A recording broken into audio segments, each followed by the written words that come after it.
A little bit, yeah. Hey, could you speak on the backup quarterback situation right now? Joe Burrow came out of the spring, pretty much the guy, but how are you sort of like sorting through that as preseason camp goes on? Yeah, right now, Joe, but obviously we're always evaluating and always working our guys. Dwayne Haskins is a very talented guy who we're working. We've had 5 practices in, so like most freshmen at this time, he's probably ready to implode. Yeah. So. Is it important though to get that delineation by the end of camp? I mean, who number 2 is? Absolutely. And why? Well, I just think they need to understand their roles and their preparation for getting ready for the season. What is it about Joe that would set him apart? Right now, Joe, obviously we lost Steven, so that's one of the things in terms of experience. Joe has the upper hand, definitely, but he's really improved. He's got great toughness, really smart, understands our offense really, really well. He's gotten bigger and stronger, as you would expect most freshmen going into their redshirt freshman or sophomore season. So all of those things kind of come true, and he works extremely hard. So I like where Joe and how he's developing right now. When you look at this month for JT, what is the most important thing that you want to accomplish? Right now, I'm just pushing him hard every day to be the best. That's the thing. I think this is his team.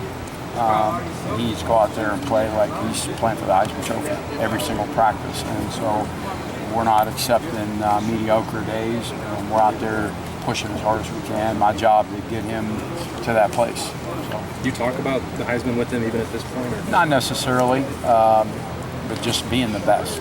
We talk about being the best and not settling and just go out there and being good isn't good enough here. Being the best at Ohio State isn't good enough. I want him to be the best quarterback in the country, and so does he.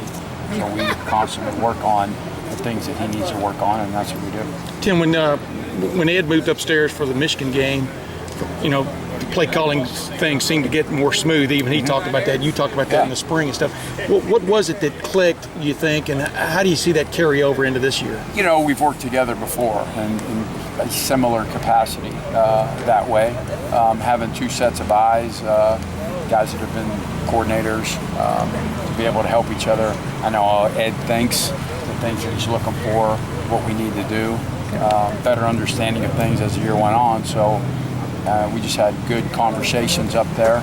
I think it's awesome. I think it'll be very exciting again this year for us. Does this camp feel maybe more normal for you personally? Just the fact that you got a guy that is your one and you got a couple guys you're developing instead of getting 2 guys ready? That and, I know what to expect. Coming in as the first time and going through it. Every coach has different ways of doing things all the time, and there's a learning curve that goes with that as well as coaching guys, but certainly it's much more. I know what to expect more, and then we could dive into JT and really push him and develop Joe and Dwayne and the quarterback. What's the biggest thing you learned? Expectations are higher that there is only one quarterback now? Expectations here are always to be the best.